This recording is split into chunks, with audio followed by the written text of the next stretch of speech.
noción de estilo tal como se define en el diccionario. La lectura debe ser una de las formas de la felicidad y no se puede obligar a nadie a ser feliz. Pero no tengo idea de lo que vas a usar después. Entonces un libro debe describir esa situación. Y digamos que el cuento se escribe así. Que a mí la cosa más importante que me ha pasado en la vida ha sido aprender a leer una pizca de exageración en esa frase. Hola a todos, hoy tenemos un episodio muy especial porque tengo una precursora del podcast en Colombia. Es profesora de yoga, periodista, experta en crecimiento personal, una emprendedora que es líder de opinión, Ana Isabel Santamaría, más conocida como Yoga al Alma. Qué felicidad, qué dicha tenerte en este espacio, querida Ana. Ay, qué dicha, yo también feliz, por fin lo logramos y adoro y respeto tu trabajo y lo reposteo mínimo una vez a la semana, entonces a sumar, me fascina. No, Ana, a ti muchísimas gracias. Ahorita le estaba contando a Ana que ella es en gran parte culpable de que exista este espacio, porque ella me invitó hace muchos años a conversar con ella y descubrí en ella esa posibilidad de inspiración por este canal. Entonces, este podcast y todos los que lo siguen, te estamos muy agradecidos. Ay, qué dicha, me fascina, qué emoción. Han crecido montones, entonces ya tenemos mucho tema, ¿cierto? No puedo ir de todo, elegir cada día con qué se va. Total, para seguir inspirando, mi querida Ana. Ana, quiero arrancar, obviamente tú eres una gran lectora, siempre nos han unido los libros, siempre nos han unido las frases, también eres una gran promotora de libros en tus páginas, en tu podcast, en tus redes, pero quisiera saber cómo llegaron, Ana, los libros a ti. Ay, llegaron desde siempre. Yo no me acuerdo como qué me habrá hecho el clic. Tengo algunas memorias de chiquita. Una fue una editorial al colegio y ofreció como un club de libro y tú pagabas una membresía anual y te llegaba un libro cada mes a la casa. Y creo que era como algo sorpresa, escogía los 12, pero no sabías en qué orden te iban a llegar, y para mí el momento en el que yo me bajaba del bus del colegio en la portería me decían, le llegó esto, pues tendría 10 años, me sentía tan importante. Entonces me llegaba el librito y ese era el libro de mi mes y me lo leía. Eso me acuerdo, también muchos recreos en la biblioteca del colegio.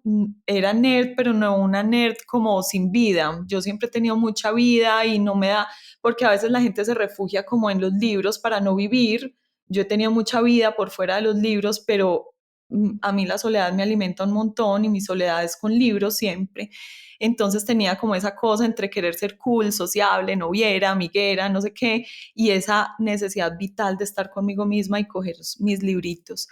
Y también me acuerdo que a los 12 años me llamaron mis abuelos a decirme que quería de regalo, de cumpleaños, y yo les dije que quería 2 libros, La Casa de los Espíritus y Vendidas.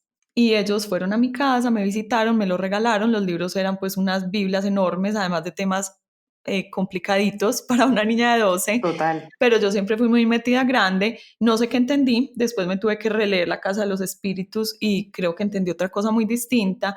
Y Vendidas es de una problemática pues que hay un montón en el mundo oriental de la venta de estas niñas vírgenes a personajes con mucha plata y mucho poder y que les hacen la ablación y les hacen una cantidad de prácticas dolorosas. O sea, no sé yo qué entendí a esa edad, pero me lo leí y me movió un montón el corazón.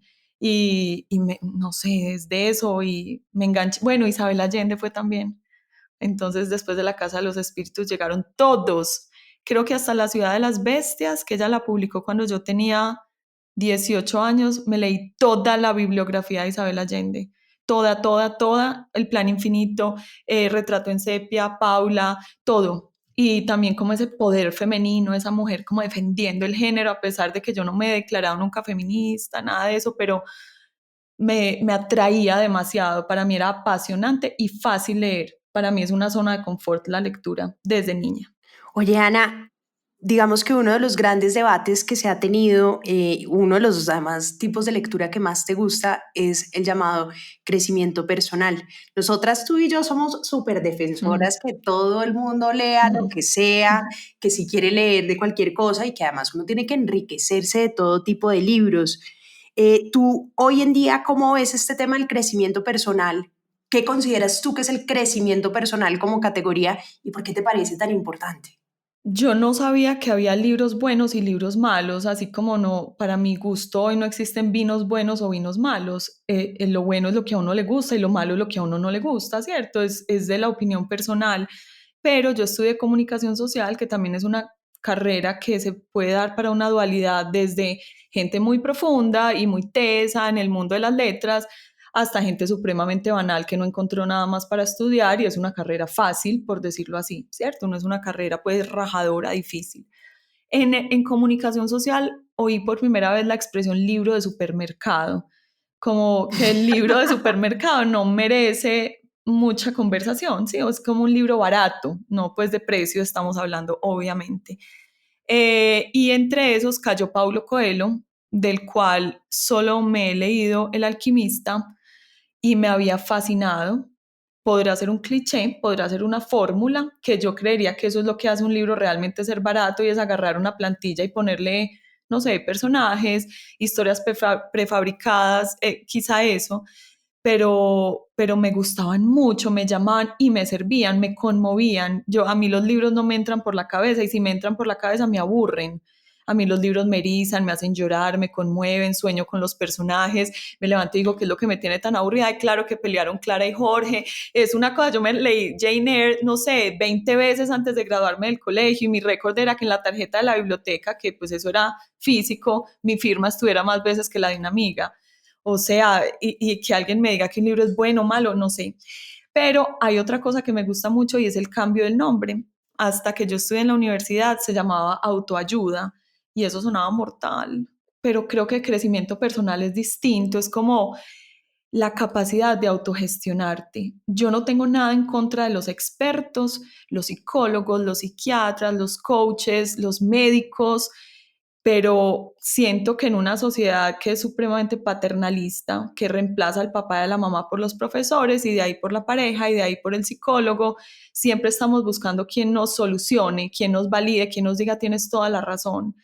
Y lo que hacen estos libros de crecimiento personal para mi gusto es primero abrirte la cabeza de una manera impresionante y segundo ayudarte a gestionar tu universo, porque es que uno se va donde un psicólogo y por más que él o ella sean espectaculares y tienen una visión no tan inmiscuida en tus asuntos y te pueden guiar sin ese apasionamiento que siente uno cuando está en un momento difícil, pues igual no viven tu vida, no sienten tus sentimientos, no saben el nivel, el tamaño de tu dolor, así tu historia sea igual a la de la persona que acaba de salir de la cita.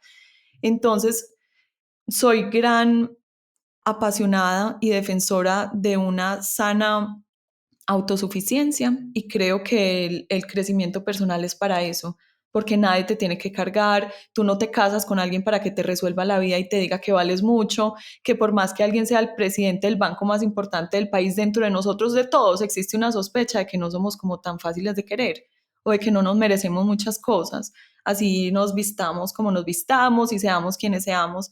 Entonces es como, sí, es la tarea con nosotros mismos, para mí debería ser hasta una materia del colegio, es una tarea, o sea, yo al mundo no lo quiero encartar con mis asuntos maluquitos, yo quiero salir al mundo no totalmente sana, pero lo menos rota posible para compartir lo rico, lo bueno, lo aportante, y por eso creo que merece mucho, pues por lo menos el ensayo, de que las personas que conectan con la lectura, aunque es mucho más fácil leer novelas, claro, eso se lo lleva a uno solo, es como ver una película, que se den la oportunidad de leer mínimo algún libro y si no les gusta uno, pues ensayan otros autores.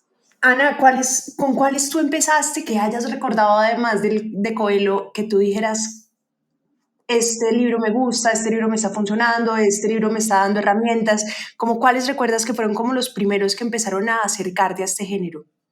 Ay, no sé, me intriga eso. Los que voy a mencionar son muy recientes y creo que la inquietud está desde mucho antes, pero digamos que en la universidad no había cabida para esos temas.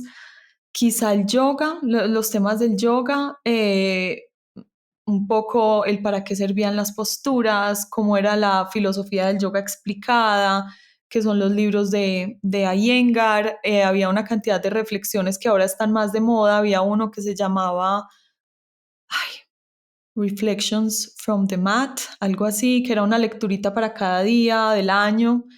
Eh, algo así, pero más recientemente creo que ya con toda la fuerza Borja Vilaseca, que me parece gran autor, gran exponente, este hombre sí que ha abierto autopistas completas y que lo hace de manera muy, muy bacana, es charro, es gracioso, es un payaso, entonces entretiene porque como ya dije, estos temas son muy densos, creo que con él terminé de encarretarme de este tema totalmente. Los libros de ese hombre son impresionantes. Hay uno pues que nunca pegó y en la pandemia cogió una fama que se llama ¿Qué harías si no tuvieras miedo? Y además que tiene un título, es que todo lo malo es que tiene un título mega cliché, ¿cierto? Entonces como, ay, pero uno empieza a leer ese libro y como ese hombre explica la economía, la relación de la economía y la ecología, en qué está sustentado el sistema económico actual, por qué nosotros podemos elegir estar en el sistema sin ser del sistema, o sea, wow, las reflexiones de ese libro son de otro planeta.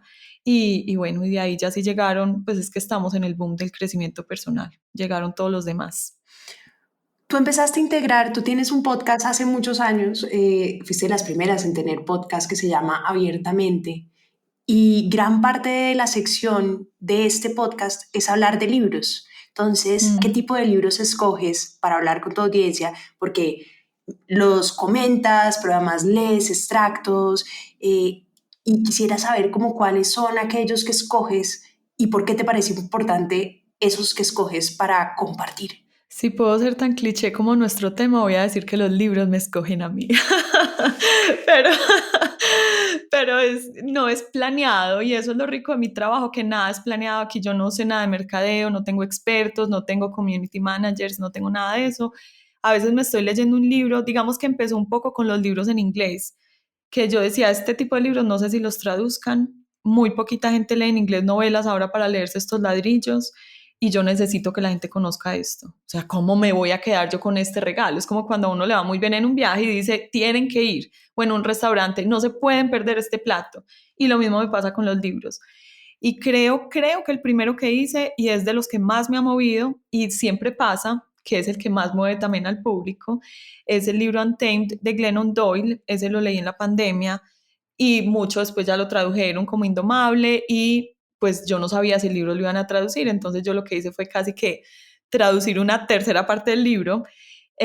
No sabía cómo iba a ser el título, entonces lo llamé Salvaje y ese libro, de verdad, mientras yo lo grababa, me autoerizaba, o sea, ¿cómo puede pasar eso? Pero yo decía, esto era muy conmovedor y habla mucho como de esa revolución femenina, ese salvaje femenino que hay dentro, que es vibrante, que están pasando una cantidad de cosas y como yo he sido profe de yoga, esa misma sensación la he leído en mis alumnas, esa misma inquietud, esas ganas de vivir y que un sistema todavía un poquito represivo no permite.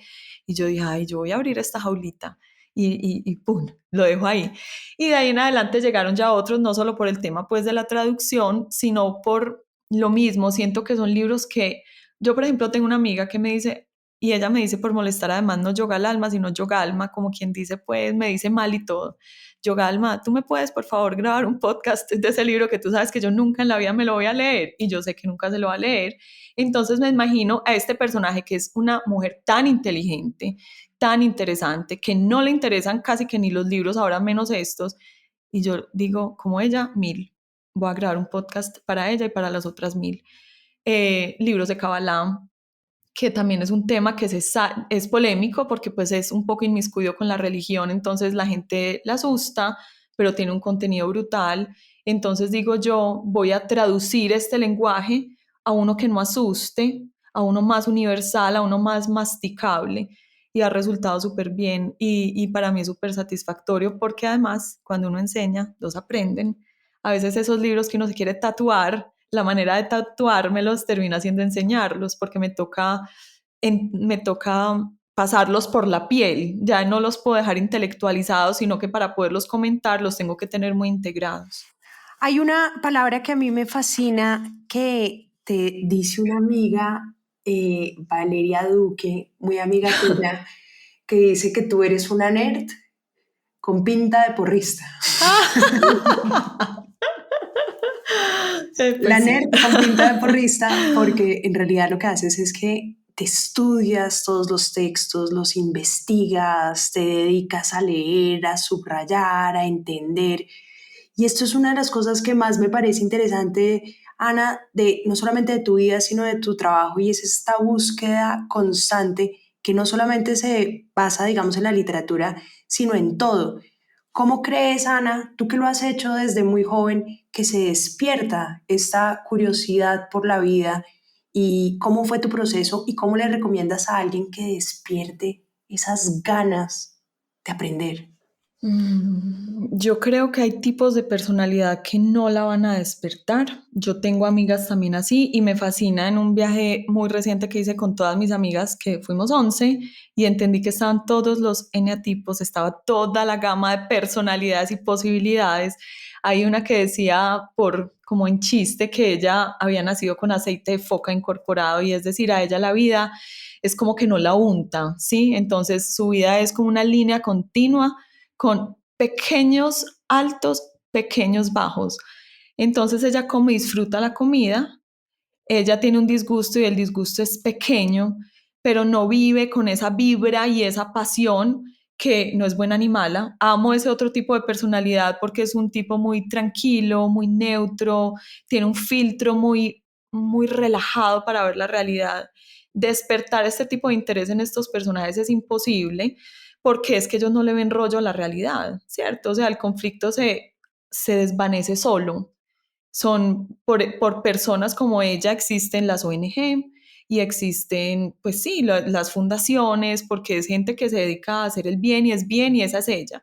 Ahora, las personas que tienen más altos y bajos en sus personalidades, que vivimos, que somos altamente sensibles, que vivimos la vida de colores, que nuestra carta de colores es como la de las empresas de pintura, que uno no puede creer que existan tantos verdes, tantos rosados y tantos amarillos.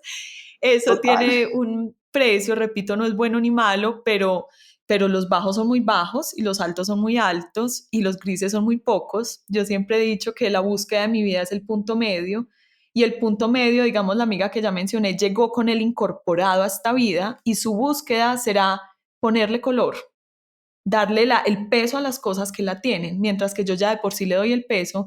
Entonces yo siempre he dicho que mi punto medio está lo más lejos de ser mediocre que se puede ser, porque yo por personalidad visito los extremos constantemente y mi trabajo es parar en el medio y decir, está bien, este es mi lugar, aunque mi hobby es irme a los extremos. Entonces, identificando su personalidad para quienes nos oyen, si no sienten ese llamado, pues no lo sientan y está bien. No, no es como que a todo el mundo hay que uniformarlo en este género, nada que ver.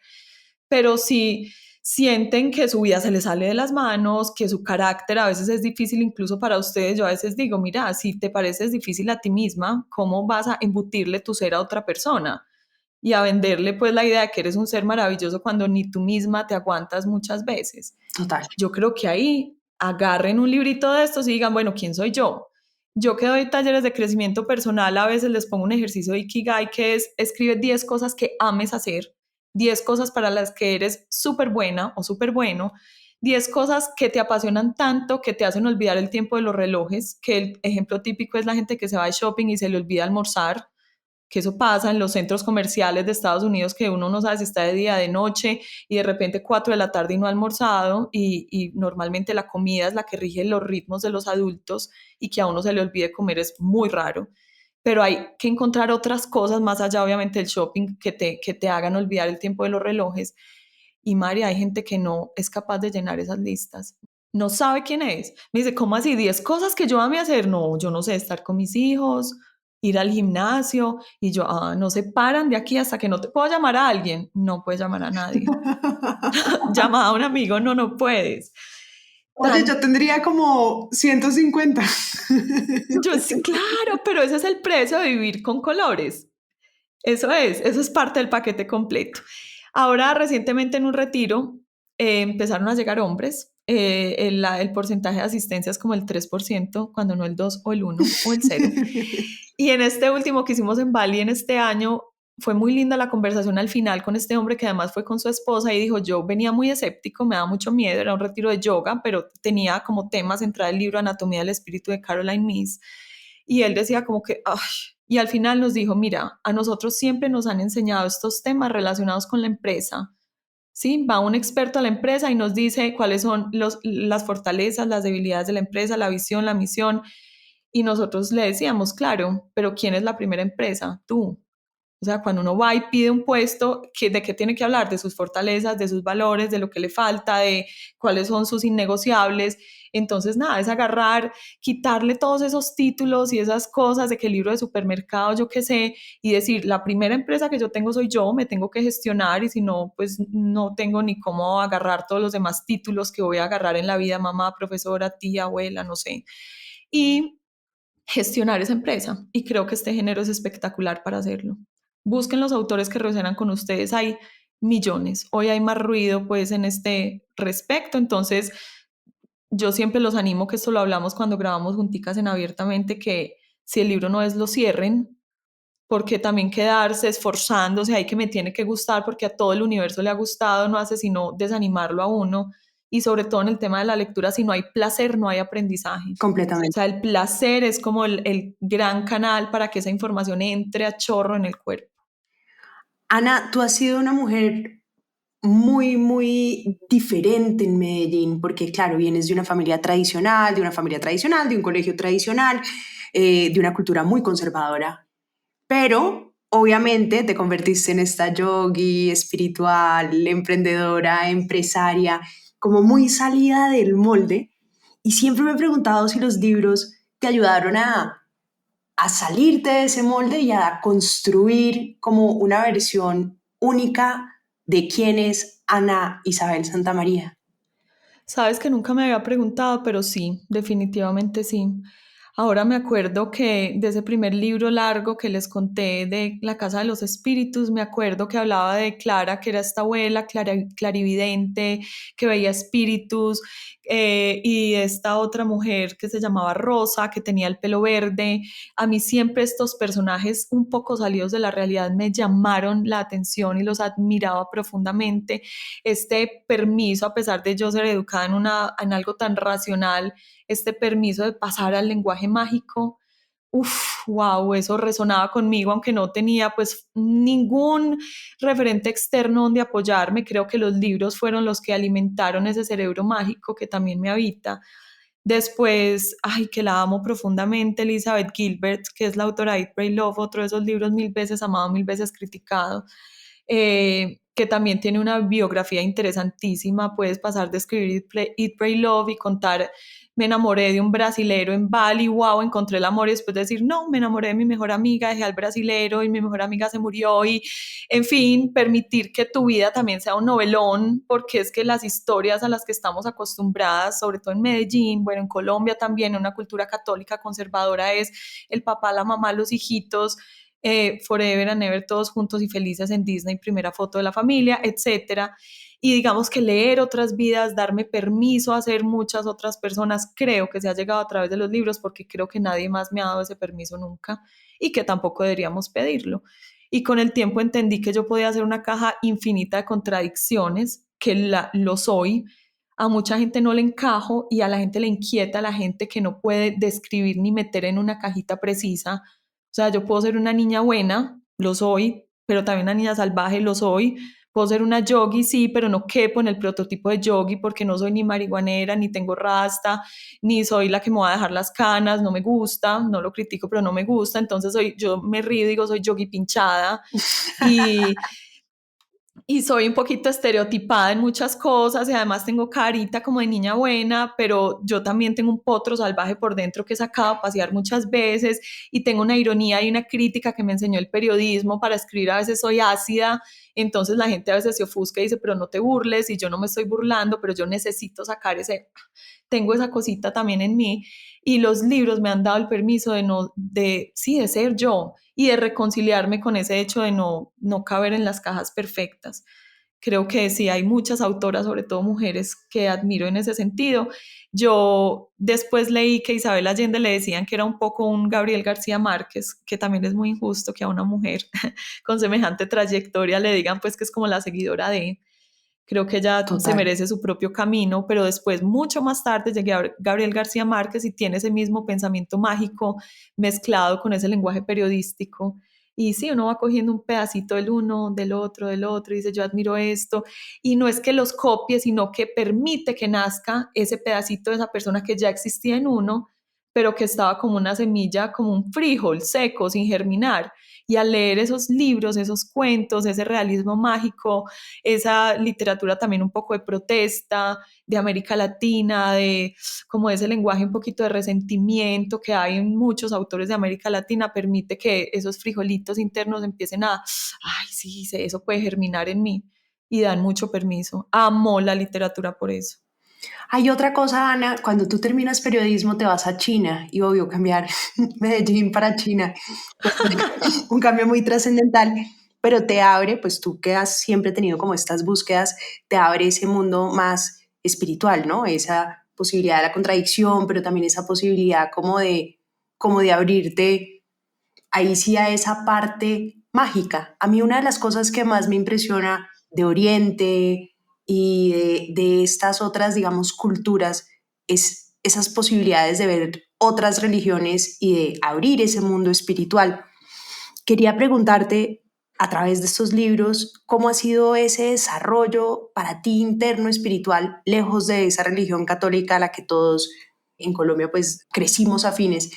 ¿Y cómo lo has ido también desarrollando como lectora? Como lectora, creo que es uno de los géneros que más, bueno, no sé si se puede llamar un género, uno de los temas que más me ha llamado y que ha sido un lugar común para mí, todo lo oriental. O sea, Mil soles espléndidos, Las vírgenes del paraíso, Vendidas, que ya lo mencioné, De parte de la princesa muerta, El jardín de Badalpur, Pasión india. Y cuando me fui a vivir a China, que tenía 21 años, bueno, un año antes había ido un par de meses también a Beijing de paseo y ahí fue que decidí regresar a vivir. Tuve la sensación de que parte de mí pertenecía a ese lugar de la tierra. No sé por qué, una Wow. sensación. Una de mis amigas recientemente en el viaje a Croacia dijo, mi ser pertenece en parte a esta tierra y yo le dije, no, o sea, divino, pero yo no siento nada distinto acá, fuera que es hermoso. En China yo decía, yo necesito volver a este lugar, o sea, aquí hay algo para mí. China es un país sin religión, sin cultura, eso se lo arrancó pues obviamente el Mao, pero vibra y tiene eso que tú hablabas, el permiso de salirnos de acá de pues mayoría infinita católica, un par de judíos, ay, entonces la gente sabía, ay, los que son judíos, ¿cierto? Era como así de minoría, o el colegio judío que también es una minoría, pero no había más y yo creo que esa... Bueno, yo ya había preleído muchos de estos libros, luego en China quise leer mucho sobre la historia de China, que impresionante, y en China me enamoré del yoga, a pesar de que nada que ver, pues el yoga es mucho más tibetano y China y Tíbet pues tienen obviamente este conflicto eterno y realmente el yoga es de India. Pero esa llegada a ese mundo es muy loco porque es que cuando hablamos aquí, pues Colombia y Venezuela nos podríamos mezclar, pero allá decir China e India es dos universos, o sea, Marte y Plutón, nada que ver. Pero digamos que fue el tiempo que empecé allá mismo a hacer yoga con mucho juicio, ver otras posibilidades de otras religiones, otros templos, otras maneras de adorar, ver que los budistas, también pues fui a India y los budistas, los hinduistas hacían ofrendas en de verdad, frutas, flores, arroz, billeticos envueltos, el incienso, esta mezcla de los sentidos, ver la cultura tan inmiscuida con la religión, que aquí es como que la gente es gente y el domingo va a misa y se sale de misa y es otra vez gente y la cultura nada que ver y allá es el traje de la religión, es el traje con el que vas a comer, con el que te levantas, con el que te acuestas. No sé, eso me envolvió, los olores de esos templos, los monjes budistas, no, eso sí, me envolvió, ya lo había leído y fue como llegar y aterrizar en el paisaje de tantos libros leídos al respecto. Y ya, ay, una vez uno prueba eso, no hay vuelta atrás. Yo no quiero ser budista ni quiero ser hinduista, a pesar de que tengo mucho integrado gracias al yoga, sobre todo el hinduismo, pues de cómo funciona por lo menos su idea de karma, de dharma, bueno, y otras cosas, su sistema energético, los chakras, pero, pero creo que ya lo tengo tan integrado en mí gracias a la lectura y a la vivencia que sí es otra de esas semillas que germinó y punto, y ya floreció y ya da fruto y ya no tengo cómo salirme, pero China fue determinante porque ya era sacarlo del papel y vivirlo allá, a pesar de que, como ya dije, pues allá la religión y la cultura están pues castradas casi por completo, pero esos pocos templos que visité y luego en otros países pues mucho más budistas como Tailandia o Indonesia, ya dice uno, uy, allá sí que me siento en casa. Ana, ¿qué libros ves que ayuden a las personas a descubrir como ese mundo espiritual? Porque lo que sí he visto es que todos tenemos como una necesidad, lo que pasa es que se busca por diferentes lados de descubrirse a sí mismo y encontrar como ese sentido de la vida. Para ti que llevas tantos años en este sector, hablando con gente, dando clases, dando talleres, ¿cuáles son esos libros que tú dirías como que pueden cambiarle la vida a alguien y por qué? María, si alguien es muy racional, le diría que no sea parte de eneagrama y constelaciones familiares, que podrían perfectamente ser intercambiables por psicología. Sí, se sienten más científicos, tienen más peso, más rigor, mucha investigación. De este está para Dummies, el de Borja Vilaseca, que es Encantado de conocerme, que es sobre eneagrama. Uno mucho más denso, profundo, juicioso, se llama La sabiduría del eneagrama, que es de varios autores. Biblia absoluta. Y de constelaciones no hay muchos que yo sepa, pero recientemente se puso de moda uno que se llama Este dolor no es mío. Y además tiene ejercicios, bueno, se entiende como depende del lugar que tú ocupes en tu familia y de tu historia familiar, pues muchas de las cosas que brotan hoy en ti como incómodas, inconvenientes, que no encajan, tienen que ver con ese lugar que tú ocupas en tu familia o con tu historia familiar. Entonces siento que es una buena manera de aterrizar en este mundo, todavía en lo racional. Y Ujú. bueno, sé que esa es la puerta de entrada para muchas personas hoy. Quienes tengan mucho más comodidad con el lenguaje mágico, me gusta Libera tu magia de Elizabeth Gilbert y me da mucho pesar la traducción, me parece mortal ese título. El libro se llama Big Magic y es wow, qué librazo. Ese se lo recomiendo mucho a las personas. Digamos que la espiritualidad brota, María, o porque estás muy desocupado y quieres hacer algo y se puso de moda un curso, o porque estás en un momento de quiebre de la vida, como un Claro. despido, una enfermedad, un duelo, una quiebra económica, que uno diga, ¿dónde está Dios? O ¿dónde está, no sé, algún tipo de consuelo? Entonces, si se dan ese permiso, Big Magic, bueno, Libera tu magia, o Anatomía del espíritu de Caroline Myss, creo que pueden ser grandísimos libros. Crisis con su femenino, las mujeres que estamos como en estos movimientos. Ahora estoy con Mujeres que corren con lobos de Clarisa Píncola y no, o sea, no puedo. Todas las noches me acuesto, tengo unos sueños impresionantes. Ese libro me ha movido, pero la fibra, el ADN, todos los días, wow. En ese mismo tema de las mujeres, que ya lo mencioné, Indomable, de Glennon Doyle, que también es una mujer poderosa de estas épocas. El poder de la vulnerabilidad de Brené Brown, que es otra de estas mujeres que nos podemos perder. Y bueno, no, yo creo que ahí ya tienen mucha herramienta. Y yo creo que es que esto es como un algoritmo que tú arrancas por una y casi siempre una de estas autoras o estos autores te mencionan a otros. Entre estos científicos, bueno, entonces ya mencioné a Borja Vilaseca, entonces él te va a hablar, no sé, de Joan Garriga, o te va a hablar de otros españoles, que hay un boom en España de este tipo de autores y todos son increíbles. María Alonso Puig, que además es médico, es más científico, entonces lo que te habla tiene más validez si eres más racional y te va a entrar más fácil, como sin ese resquemor que genera a veces el lenguaje mágico o más adornado.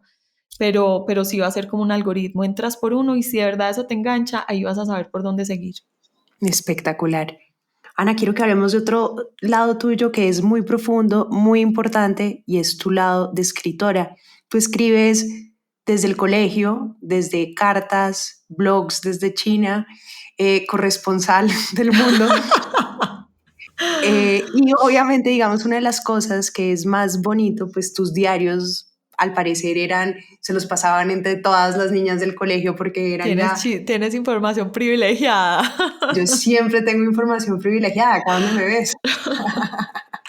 Pero lo que más me parece bonito es que eres una escritora desde siempre. Así, pues así siempre hemos conversado contigo que pues todavía no has publicado como tu gran libro en la editorial. Tienes un libro que es El Ser Completo, pero siempre has escrito y siempre has usado la palabra para unir, para inspirar, para crear. Y quería preguntarte por ese lado tuyo, para sanar, para la terapia. Para ti, ¿qué es la palabra y cuál es el rol que juega en tu vida la escritura? María, todo, todo. La escritura es la costura que teje mi vida, mi experiencia, mis dolores, mis alegrías. Yo tengo un narrador en mi cabeza. O sea, a mí me está pasando algo y yo ya me estoy imaginando cómo lo voy a contar. O sea, soy una chismosa buena por naturaleza. Yo quiero, o sea, yo soy en un lugar viviendo algo hermosísimo. Ay, ¿a cuál chat les interesará más este tema? ¿A quién le cuento esto? Yo no me puedo quedar con eso, así como te decía que no me puedo quedar con los libros chéveres que leo, los necesito contar en el podcast o al que sea, al que me quiera oír. Entonces, desde que me acuerdo, el lenguaje estaba ahí, me ganaba los concursos de cuento del colegio, en primero de primaria, no sé si tenía ni siquiera 10 años, me gané uno con un cuentico que se llamaba Mi conejito tierno, qué belleza. Ay, Después una vez me sancionaron porque le escribía poemas a una amiga en el salón y la profesora leyó la carta y se puso furiosa conmigo y pues yo era súper juiciosa, entonces esa sanción me dolió un montón. Leía en los actos cívicos, hacía mucho este tema de protesta. Me acuerdo que cuando fue pues esta cosa horrible de las Torres Gemelas, escribí algo como de que me parecía increíble que hoy medio mundo llorara mientras había alguien al frente de una televisión diciendo lo logramos, lo hicimos bien, viva por nosotros. O sea, había alguien realmente celebrando mientras medio mundo estaba en tragedia. Eh, no, el lenguaje estaba ahí siempre. El lenguaje escrito sobre todo, pero ahora me gusta mucho hablar desde que tengo el podcast. Escribirme sana. Cuando no estoy siendo capaz de escribir, ya entendí que algo está pasando conmigo. Me entrego a una normalidad que no es chévere para mí, es una normalidad que a veces he usado para adaptarme y no sentirme distinta y para ser común y corriente, que no tiene nada de malo, pero no funciona para mí ni es el lugar donde florece mi alma. Pero siempre que estoy viviendo mi vida auténtica, sea en alegría o en dolor, porque pues fluctuamos siempre, las letras salen solas. Entonces a veces eso lo quiero compartir en Instagram, no porque a mí me importa cero si eso tiene 800 likes o 1900 o 13,000, pero cuando yo escribo algo auténtico, la satisfacción que tengo es inmensa. A veces ni veo si gusta o no gusta, y después de eso veo que a la gente le gusta y que además comentan. Yo digo, wow, o sea, todos somos demasiado parecidos. A veces escribo solo para mí, escribo muchas cartas, cuento muchas historias. Ese es mi lenguaje. Así como otra gente es experta para bailar y yo miro a una mujer que baila como con la cintura quebrada y yo digo, Dios mío, ¿cómo hacen? Pero también entendí que ella o él están en su elemento y mi elemento es el lenguaje escrito. A mí agarrar un lapicero y abrir un libro sin líneas, que también tengo esa manía, me gusta el lapicero negro y la agenda sin líneas, y cuadriculado no me regalen nada porque me da un ataque, me acuerda clase de matemáticas. A veces hacen unas agendas divinas en la portada y por dentro es cuadriculada y yo digo, no, no hagan eso, por favor. Y me prestan eso y me sale, me fluye, me gusta. A veces dibujo cositas, pero son horrorositas, pero también me sale ese lenguaje. Necesito plasmar, como que siento que ahí vivo. ujú. Oye, tú tienes un libro que se llama El Ser Completo, que no lo pueden buscar porque no se consigue en librerías, pero de pronto con Ana sí se los vende. Y es una mezcla que tiene como esa mirada integral de la vida, esa filosofía integral de la vida. Cuéntanos un poquito, Ana, ¿cómo ves tú esa combinación de lo importante que es mezclar todo, desde la lectura, la nutrición, el ejercicio, la conciencia? ¿Y cómo ves este libro que construiste como una herramienta? El ser completo corresponde a un momento de quiebre en el que yo llevaba 10 años siendo profe de yoga, solo profe de yoga, y sentía que se me estaba marchitando como la mitad de mi alma. Entonces cerré mi escuela de yoga y decidí que quería hacer algo más, y ese algo más en ese momento se presentó como ser ama de casa y mamá. Tenía un deseo profundo de ser ama de casa y ser mamá. A los 2 meses de ser ama de casa y mamá, dije, para el manicomio pasado mañana, no va a enloquecer. O sea, yo decía, no puede ser. Y empecé a admirar de una manera impresionante a las amas de casa porque es muy pesado vivir para otras personas. O sea, los niños, a esas edades súper bonitos, pues es que son parte de la razón de mi vida, pero no son la única y ellos lo saben y me gusta repetírselos. Entonces en esos meses de desocupe, que nunca los había tenido, empezó a nacer como esta cosa de, bueno, yo ya era muy apasionada de la alimentación, pero la alimentación me empezó a parecer, fuera de que me pareció como un lugar común, me empezó a parecer que sí, mucho jugo verde y mucha verdura orgánica, pero y sí, ya tengo todas las funciones, el intestino permeable organizado, la no sé qué, y yo creo que nadie vino a la vida y con eso empieza ese taller del ser completo a desayunar, almorzar y comer. Qué aburrición, ¿cierto? Digamos que cuando somos chiquitos nos llaman a comer y es lo peor que nos puede pasar, y cuando somos adultos muchas veces lo mejor que nos pasa en el día es un buen almuerzo. Entonces yo decía, no, aquí hace falta algo más. ¿Quién es ese otro ser aparte del que cumple como con todas esas reglas de la alimentación que hay hoy en día?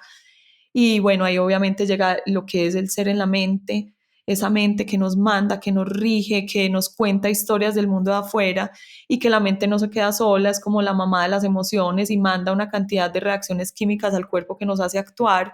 Y hasta ahí todo muy bien. Y dije, yo voy a tener que tocar temas sensibles que no me gustaba porque a mí me da mucho susto generar polémica, que era ya entrar en, bueno, también soy un ser energético, hay energía porque todos la podemos sentir y hay un ser espiritual y hablemos de espiritualidad sin entrar en religión, o sea, ¿qué estoy haciendo acá? ¿Cuál es mi sentido de trascendencia? ¿Cómo me siento yo? ¿Dónde estoy en mi elemento? ¿Quién es este ser? Que aparte de que todos somos uno y somos muy parecidos, pues también somos fichitas únicas porque pues lo que yo hago solo lo puedo hacer yo con mi firma. Digamos que todos podríamos pintar un cuadro, pero la firma mía, solo la puedo poner yo. Entonces dije, unamos todo esto, convirtámoslo en un taller. Primero era un taller como más suelto y cuando empezó a ser como más exitoso el taller, dije, bueno, convirtámoslo en un libro y me dediqué en la pandemia a escribirlo, que era simplemente transcribir lo mismo que hablaba en el taller, pero la idea, digamos que yo siento que cuando uno aprende estos temas, si no lo pasa por la piel, pasado mañana se le olvida. Entonces el libro tiene muy pocos pasajes escritos por mí y muchos espacios vacíos para que los llenen durante el taller, que me parece importante porque les digo, miren, dibujen, hagan mamarrachos, escriban con lápiz, con colorcitos, métanle su lenguaje, pero además si uno se sienta a oír a una profesora en Tulum 5 días a 40 grados, pues va a ser la peor experiencia de su vida. No quiero que me oigan ni que se queden dormidos, quiero que se involucren con esto y que esos temas que les piquen, que les molesten, que no estén de acuerdo conmigo, se paren y los conversemos, porque no quiero ser una profe de cátedra. Por eso no está a la venta, por eso no está en ninguna editorial, es un libro de ejercicios. Sí, ese libro quise volverlo libro y digamos que de esto nunca he hablado porque es que todavía no lo tengo integrado, pero hablé con una editora y me dijo, pues esto es un tema ganador, conviértelo en un libro hoy. Y me encontré con dos conflictos. Uno, que lo empecé a escribir y me parecía tan aburridor de escribir que yo decía, ¿quién lo va a querer leer? ¡Ay, qué cosa tan maluca! Se sentía, además que si yo voy a hablar de alimentación, hay 800 expertos. ¿Quién soy yo? Comunicadora social, profe de yoga, por Dios, pues los mando para donde el doctor Carlos Jaramillo, ¿cierto? Si voy a hablar de mente, yo no soy psicóloga, puedo, pero de alguna manera tengo un buen compendio, tengo un buen lenguaje, tengo una cantidad de ejemplos y tengo algo que nadie me puede quitar y es una experiencia muy grande porque todo lo he ensayado yo. O sea, yo soy vegana, vegetariana, con una cosa, con la otra, pescetariana, sin gluten, con gluten, porque me metí en este cuento hace 16 años cuando ni siquiera había moda, sino por un deseo profundo de experimentar con mi propia vida todos estos temas. Digamos que ese obstáculo lo podría uno salvar con una estrategia que pensé después, que era contarle mi taller a un celular y que el celular lo fuera escribiendo, ¿cierto? Con micrófono porque me gusta cómo sale en lenguaje hablado y me aburre infinitamente cómo sale en lenguaje escrito. Me sale como un tratado de universidad. Pero después me encontré como con una crisis vital de los 40 años en la que me pasaron dos cosas. Uno, me empecé a sentir que no soy un ser completo. Después comprendí que todos somos un ser completo y que simplemente lo olvidamos porque le vendemos el alma al diablo en muchas circunstancias de la vida y nuestra tarea es recordar que lo somos sin ese hacer compulsivo. Pero sobre todo en ese descubrir que no estaba siendo mi ser completo, o sea, sí lo soy, pero no lo estoy encarnando.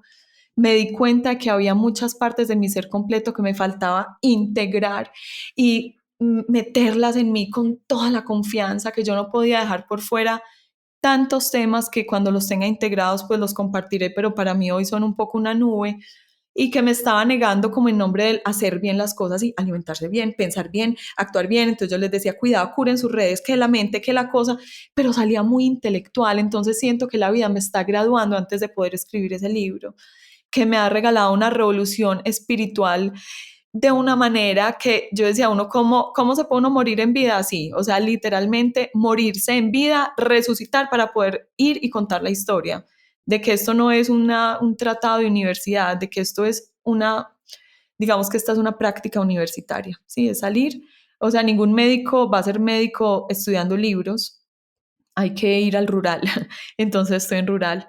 Y ese día supongo que el ser completo o con otro título aparecerá para contar lo que nadie más puede contar por mí, porque si mi miedo era que había un doctor más teso que yo que podía hablar de alimentación, nadie puede vivir mi vida por mí, y a través de la experiencia sí puedo contar algo único. Y llegó lo que la editora me dijo: no oigo tu voz acá, no leo tu voz acá. Eso era lo que me faltaba, y creo que esto es lo que esta revolución me ha regalado, mi voz. Ana, pues la primera vez que hablamos en ese episodio que grabamos contigo en Abiertamente, te dije que esperaba con mucha ansiedad leer tu libro, pero sabes que a lo largo de estos años y siguiéndote he llegado a una conclusión. Tú eres el libro. ¿Será? No lo necesitas escrito. Pues si bien lo va a hacer, pero tu voz, tu escritura, tus posts, o sea, tú eres el libro vivo, y eso, pues más valioso que eso, que tu vida es el libro. Tienes razón, y suena lindo, y de pronto dentro de esta tarea mía de hacer las cosas como distintico, eso es, que no necesariamente es volverse uno como llenar el escritora, porque muchas veces yo digo, es que yo me sueño con ser escritora, y la gente me dice, pero si ya eres, y yo no, yo no soy porque no tengo libro. Pero realmente es como este permiso que también nos da este podcast, que antes, si no te contrataban de Caracol Radio, no eras locutora, pues lo eres porque lo haces, ¿sí? Claro. Y eso ya te lo da. Escritor es quien escribe, ¿sí? Así no esté el libro y no exista todavía, y sí, entendí eso, y sabes que qué lindo que lo pongas en palabras, que finalmente si no lo vivo, no lo puedo contar, y no quiero narrar la historia de otras personas ni hacer ruido en ese mundo editorial que está pues ya tan repleto de cosas. Si algún día siento que esto puede aportar o que necesito desembuchar, porque tampoco tiene que ser pues como una cosa altruista, ese día creo que Michelle Obama lo decía de Barack en el libro de ella de Becoming, que Barack tenía la habilidad, es que en inglés suena más lindo, como speak his mind, es como que su mente tuviera traductor directo al papel. Entonces, yo tengo todo el libro acá escrito adentro, y el día que logre desembuchar, no hay otra palabra más bonita, lo siento mucho, creo que será muy, muy lindo, porque yo siento mucho las cosas, y me he dado cuenta de que cuando logro quitarle como ¿qué van a decir? ¿Qué ridículo es? ¿Me voy a sobreexponer? ¿Qué van a pensar? Salen, bueno, cosas chéveres. Total, estoy totalmente de acuerdo contigo, Ana. Ana, tú arrancaste diciendo, y siempre lo has dicho en muchas ocasiones, que no eres feminista. Sin embargo, todo tu trabajo personal, tu desarrollo, tu crecimiento, tu fuerza, el apoyo que tienes con miles de mujeres en comunidades, toda tu comunidad es absolutamente feminista. Y quería preguntarte cómo ves, pues independientemente del término, poniéndole o no poniéndole el nombre, ¿por qué ves tan importante esta revolución de las mujeres rompiendo estos esquemas con estas herramientas? ¿Y cómo lo has vivido tú a lo largo de estos años con las mujeres que has ayudado, que son cientos y miles, con todo el trabajo que vienes haciendo a lo largo de estos 16 años?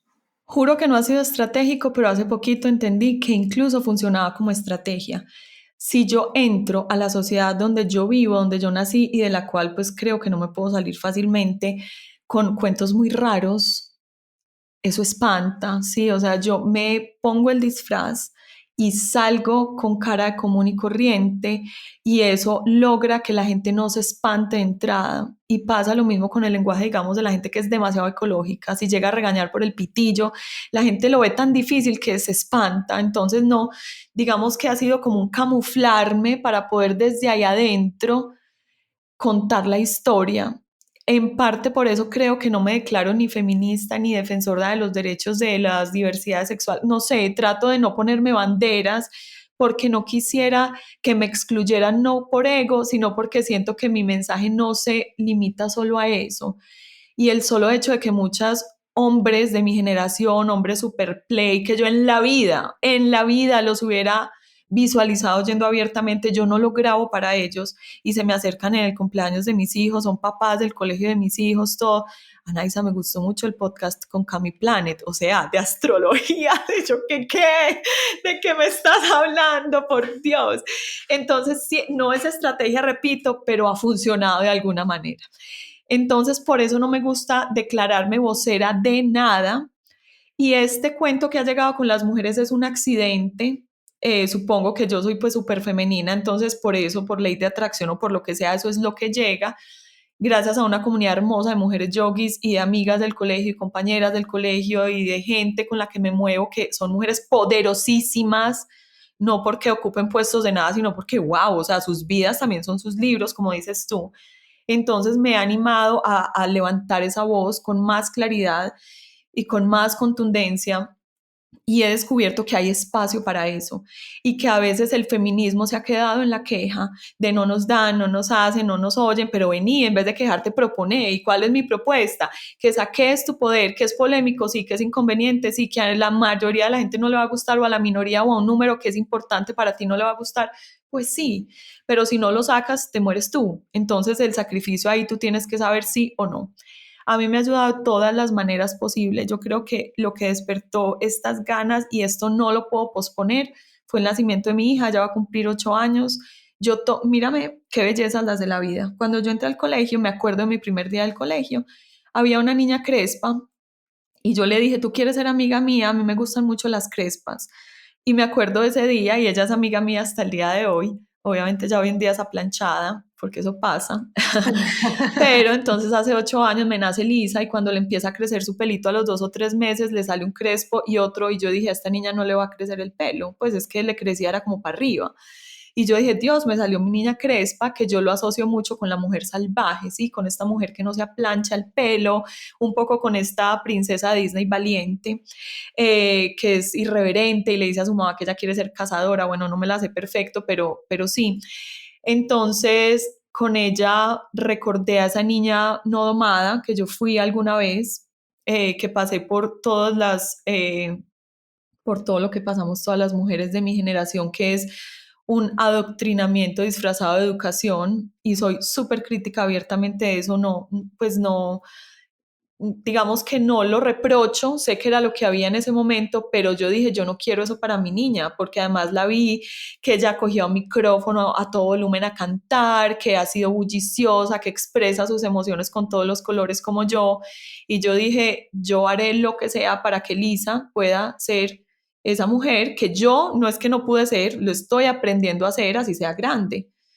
Pero yo no quiero que ella pase por el proceso de castración y después redescubrimiento, sus procesos serán otros. Si yo puedo abrirle una puerta, que sea esta. Entonces, a la par con ella he ido sacando a esa mujer salvaje, a ese permitirme ser, y bueno, ha resultado que eso resuena pues en otras mujeres. Se supone que sí, son procesos colectivos, pues eso no se despierta en una sola.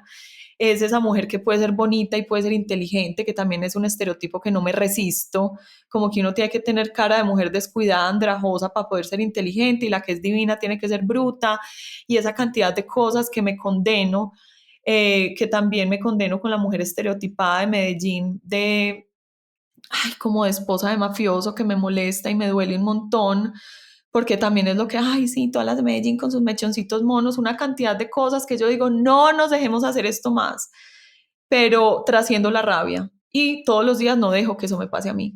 ¿Y cómo lo hago? Con mi voz, con mi trabajo, con mi yoga, con mi espiritualidad, con mi niña, con mi hijo también, enseñándole, mami, te vas a ir otra vez de trabajo, es que tú, esos viajes, sí, mi amor.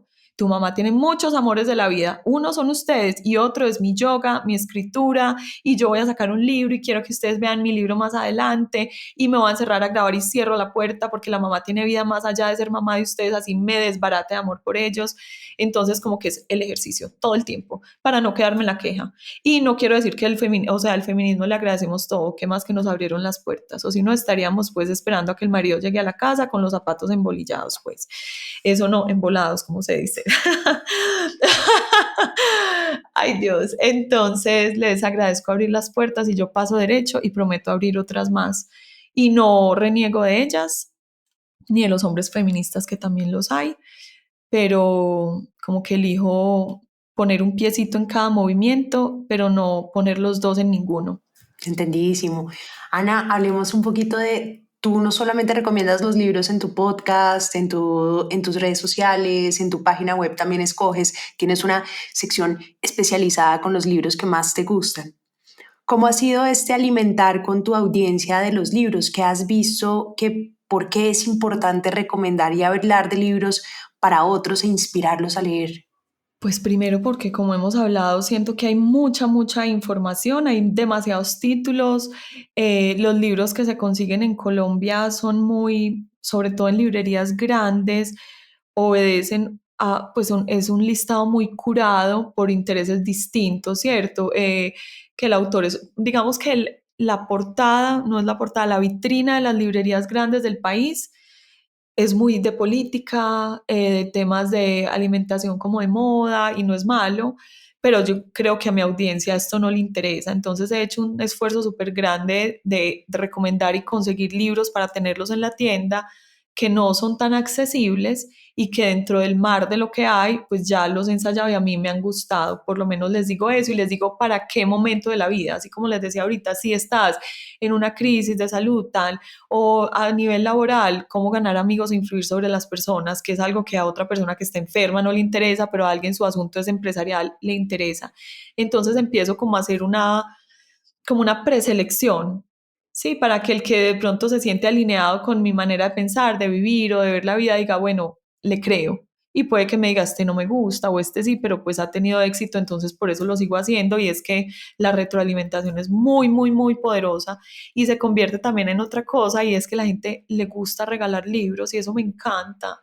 Y es como de lo que más recibo, la Naisa, tengo una amiga, ¿cómo te parece que perdió a su bebé? ¿Cuál de tus libros me recomiendas? Entonces también se vuelve lindo porque es que tú una vez lo escribiste, regalar un libro pues es como uno de los halagos más grandes que le pueden hacer a una persona. Y también esa posibilidad, porque digamos que leer solo es un ejercicio muy como de soledad, de verdad muy profunda, sobre todo si es algo que te gusta. Entonces ha sido también como el deseo de que más gente lo lea para poderlo comentar. No pues tengo club de lectura instaurado ni nada por el estilo, pero por lo menos en la comunidad de yogis, amigas, poderles decir, ¿te leíste eso? ¿No te parece fascinante? Si crees en esto, no crees en esto, no sé qué. Entonces sí, como para que ese ejercicio no sea tan solo. Eh, Ha sido divino, me ha gustado mucho recomendarlo y lo hago como siento que el yoga es un poquito excluyente, porque físicamente al menos el que yo enseño es muy difícil, es muy exigente.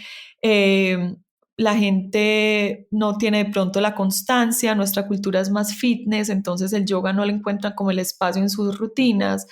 Y cuando yo creé Yoga al Alma, la promesa era también sacar el yoga del mat. Sí, que la única manera de hacer yoga no era dentro de un mat de yoga parándose de cabeza. Y digamos que yoga fuera del mat es vivir en conciencia. Entonces, digamos que esta sección hace parte como de vivir el yoga fuera del mat, cómo se come el yoga, cómo se comenta el yoga, cómo se selecciona el lenguaje con el que voy a conversar, cómo se aplica a las relaciones interpersonales. Y sí, eso está totalmente alineado con esa filosofía que es vivir dándome cuenta de que estoy viviendo. Qué lindo lo que acabas de decir. Ani, ya pasamos por casi todas las categorías de libros. Me falta otra, que eres una gran lectora, literatura de ficción. Esa novela, por ejemplo, la novela romántica de las mujeres que compran flores, que me la regalaste y es también una de nuestras invitadas, en estos días va a salir, pero también novela histórica, poesía. Cuéntame en qué momentos en esta filosofía de yoga en los espacios, en qué momentos usas estos otros géneros literarios y para qué. Los que he metido en los últimos años que me he vuelto más ávida de crecimiento personal han sido regalos. Alguien me dice, te vi aquí, y me lo leí. Cuando me dicen te vi acá, pues yo digo, también creo en la voz de esa persona, y para mí es como salir a vacaciones. Delicioso. El cerebro descansa un poquito, no tengo que tener el lapicero para subrayar cada dos frases. aunque también es rico, también hay frases preciosas ahí. Entonces llegan de esa manera, llegan como un descansito, llegan también porque me hastío de lo otro, a veces también en la espiritualidad y todo tan profundo, yo a veces digo, tráiganme una Cosmopolitan, necesito parar. Necesito parar con este tema. Entonces sí, de esa manera han llegado y hay mujeres que compran flores. No, es que Vanessa Montfort, su lenguaje, ¿sabes qué me impacta? Es el lenguaje menos estereotipado que yo he conocido en mi lectura junto con Educated de Tara Westover, que digamos de esta autora de Educated entiendo que su lenguaje es lo más raro del planeta porque ella no pasó por el sistema educativo, a ella la educaron en casa, unos mormones, etcétera, pues entonces uno entiende que los clichés no entraron a su lenguaje, pero yo no entiendo. No, y ella se Además, se autoeducó. autoeducó, pero yo no entiendo cómo Vanessa Montfort hace para describir lo que uno describiría con las mismas palabras, pues que yo sé que suena en chiste, como ojos de esmeralda y labios de rubí. Ella puede contar lo mismo, pero tiene una descripción, una narrativa. No, me gusta demasiado. Entonces también me pasa así, que a mí me regalaron fue el otro, el de la metamorfosis, no me acuerdo cómo se llama. Y dije yo, no, esta mujer hay que leerle más cositas. Entonces ahí me fui a Mujeres que compran flores y me voy yendo así. Otra persona me dijo, se ganó un segundo puesto, no sé, Alfaguara, Cristina Campos, creo que se llama, Historias de Mujeres Casadas. Entonces también fue un descansito que hice este año y me lo devoré, porque también al disciplinarse uno leyendo ensayo y cosas tan densas, lo otro es, fluye delicioso. Y antes de arrancar en este cuento, sí, como te digo, Isabel Allende me la devoraba, me gustaba demasiado, me leí mucho de García Márquez. Ay, ¿a quién más habré leído? Bueno, no sé, mucha cosa. Esta biblioteca está llena de cosas divinas. Bueno, y este cuento de la literatura, digamos que puesta en Oriente, con escenarios orientales, wow, cuando le hablaban a uno de esos mantos, de esos rituales, de los azahares, es que a uno le olían los libros, eso era deliciosísimo de leer. Entonces, de esa manera entra como un placer. Uh-huh. ¿Qué libros, Ana, te hacen llorar? Ay, me hizo llorar. Del último que me acuerdo es Una voz escondida. Ese me agarró con los niños muy chiquitos y habla de un niño que en la primera página dice, lo narra el niñito, dice, tenía 7 años cuando me enteré que era tonto, algo así. Entonces es desde su voz, un niño que se le dio pues como un mutismo, dejó de hablar y como oía que los adultos decían, es que es bobo. O sea, creían que él no estaba ahí, bueno, y él cuenta a sus amigos imaginarios y cómo llega a su habitación después de un día difícil. Y hubo un día muy especial que además me acuerdo porque yo tengo un par de escenas parecidas en la infancia y el papá y la mamá tienen una cantidad de discusiones al respecto. Pues claro, la mamá lo defiende, como siempre hacen las mamás que los meten en las salitas y el papá pues preocupadísimo porque ese niño pues es de esconder, pues entre comillas. Entonces llegamos a esta escena en que tienen una salida familiar, tienen otro hijo que sí es funcional, pues en lo que a esto se refiere, y el papá dice, él no va y no va, y como el niño se queda, y el papá se va en el carro sin él, y yo, pues primero yo fui esa niña alguna vez, no por mi papá, sino por otro personaje de la familia que invitaba a todo el mundo menos a mí, me dejaba en el parque sola, y ¿Y por qué no te yo le llevaba? caía súper gorda por ser lo que soy, irreverente. No te puedo creer. Sí, supremamente mal. Esperemos que esa persona se sienta muy mal hoy en día después de ver No creo, pero sabes, no importa, pero lloré ese día por la niña que se quedó en el parque cuando todos los primitos se montaban al carro Ay, y lloré por mis hijos porque uno, ay Dios, los niños, la agudeza con la que esos niños leen el mundo y los adultos hablando en susurrito pensando que son bobos, jamás me había conmovido hasta que tuve hijos y entendí que a esos niños hay que mirarlos a los ojos y agacharse y decirles las cosas como son y no con esas cosas que le decían a uno algún día vas a entender o eso no es tema de niños o retírense encima de los adultos, no. Y bueno, me sacó cosas, me movió obviamente fibras internas porque digamos que los otros me enamoran, tal cosa, pero con este sí, era en la peluquería haciéndome rayitos y llorando a moco tendido. Yo decía, ay, qué pena. Pero no importa, necesitaba llorar. claro. Ana, ¿cómo es la relación entre los libros y tus hijos? Muchas veces te veo como leyéndoles, sé que tienes una chiquita súper lectora, bueno, además de Yogi, Ay, ¿no? sí. pero creo que desde ese ejemplo pues es muy importante inculcárselos desde pequeños. A mi hijo mayor no le gusta tanto leer, él es un matemático, su lenguaje es más matemático, en el colegio les proponen 20 minutos diarios de lectura y esos él cumple, ¿cierto? No se ha enganchado, en esta casa hay una biblioteca súper linda y yo decidí que los libros estaban siempre a la altura de los niños, están en la estantería de más abajo para que ellos los cojan, los manoseen, los saquen y los libros no tienen filtro, o sea, si mi hija ella se enamoró de Roald Dahl, me dijo quiero otro y no se ha terminado Las Brujas o no se ha terminado, no sé, el Gigante Bonachón que se lo está leyendo y me dijo paremos en la librería que quiero comprar otro, sí, o sea, es un sí siempre, ropa no, chicles no, pero los libros son sin filtro. Entonces ha sido como la manera de incentivarles, siempre me ven leyendo, a veces me dicen veámonos esto y yo, ay no, ustedes se pueden ver lo que quieran, yo me voy a acostar a leer, no por darles una lección ni poner un ejemplo, pero a mí la televisión me gusta, pero me aburre también mucho. No me aburre, a veces me entretiene y me preocupa la cantidad de tiempo que se me va. Entonces, yo creo que a través del ejemplo, Eli sí es súper lectora, le fascina, y yo creo que también le fascina porque sabe que a mí me fascina y que me pongo muy feliz de que ella lo haga. Y creo que irá encontrando su propio, porque tiene una mente muy activa y todavía no se concentra mucho, pero irá encontrando su manera. Yo creo que la muerte del amor por la lectura es la obligación. Obviamente en el colegio los tienen que obligar, pero pues ni modo que llegue la mamá y los obligue también y que se vuelva el momento maluco de no ir al parque, el momento maluco de que me apaguen la televisión, el momento maluco de... pero les llegará, ¿no será? Yo creo que les va a llegar porque pues no tiene cómo no.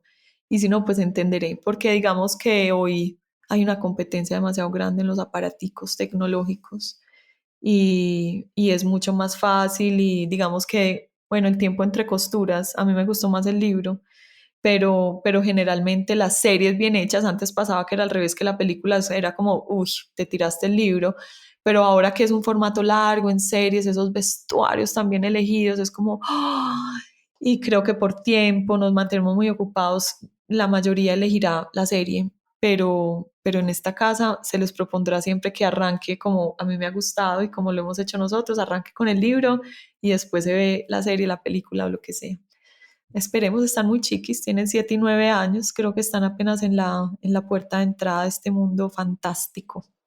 Ana, muchísimas gracias por esta conversación, qué belleza de conversación. Con mucho gusto, me encanta lo que haces y que sigas sacando frases que me ericen la piel un lunes, un martes, un jueves saliendo de la ducha a toda hora, pues las comparto todas, me fascina. Ay, tan linda, Ana. Mil gracias por este espacio y bueno, échenle un ojo a los que no conocen, aunque dudo que no la conozcan, a todo lo que hace Ana Isa, que también es increíble. Gracias, chao, chao.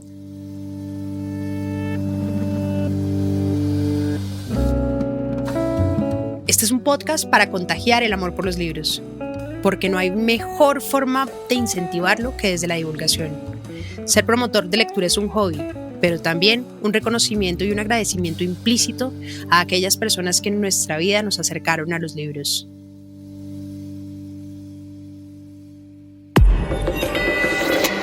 Bielo.